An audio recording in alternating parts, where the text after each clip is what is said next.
What's up guys, Adam from Injury Armor here. Just want to spend a bit of time today talking about a really commonly prescribed exercise that I see, the dead bug. But really I want to try and increase your understanding and your education about why the dead bug is important to perform. But probably more importantly, how you should perform this exercise. I see a lot of people performing it with great intent, but perhaps not getting the most out of the movement. So we're going to spend a bit of time just breaking it down, trying to work out how you should and how you perhaps shouldn't perform this movement.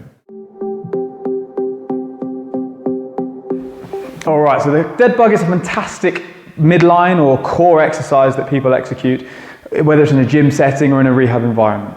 And it can amazingly light up your abdominals to give you an equivalent sensation to perhaps what a lot of people do in sit-ups or planking. Now for me as a physio, I will prescribe dead bugs quite often for people with hip discomfort, lower back discomfort, knee discomfort. It's a great foundation movement that allows us to work this midsection in our trunk that will have carryover into a lot of other movement patterns. Now the issues that I see more often than not is people don't get the right understanding of how to use and how to position their pelvis when it comes to executing the dead bug. So I'm going to talk you through a few progressive movements that will allow you to understand where your pelvis should be, that in turn will give you a higher ceiling of potential improvement when it comes to doing the dead bug in a gym environment. Probably the first question that some of you may be asking is, what on earth does a dead bug look like?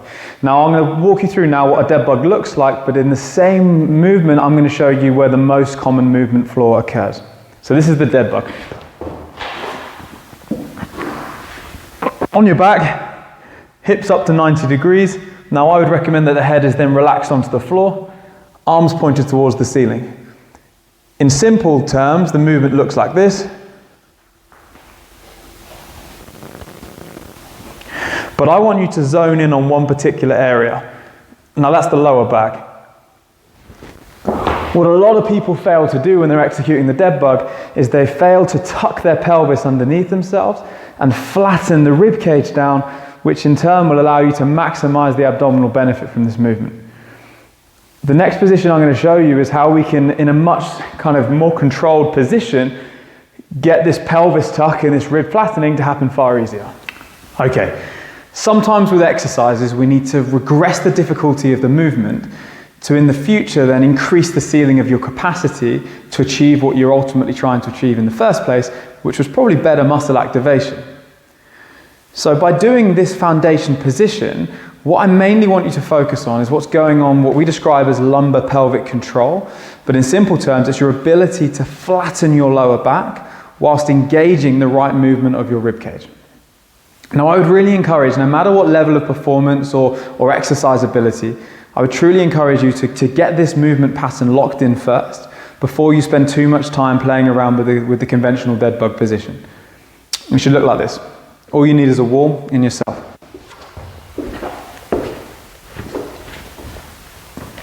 So, what I want you to do, feet flat against the wall, hips and knees at 90 degrees. Now as mentioned, the most important thing right now is I want you to flatten your lower back. The way you think about that is by tucking your tailbone underneath yourself. Now this can be helped by pushing slightly into the wall. At the same time, I want you to think about taking these lower ribs as close towards your hips as possible. This is helped by breathing out, then using the abs to keep the ribs down there as you try and then breathe conventionally. Once you've got that position locked in, arms up towards the ceiling, then one arm at a time.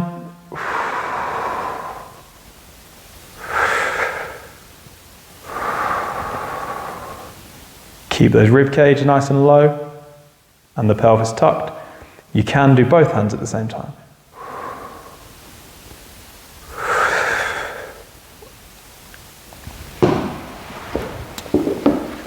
So, nice and simple variant of the conventional dead bug that ultimately simplifies the movement for you but allows you to really focus in on what the most important elements are.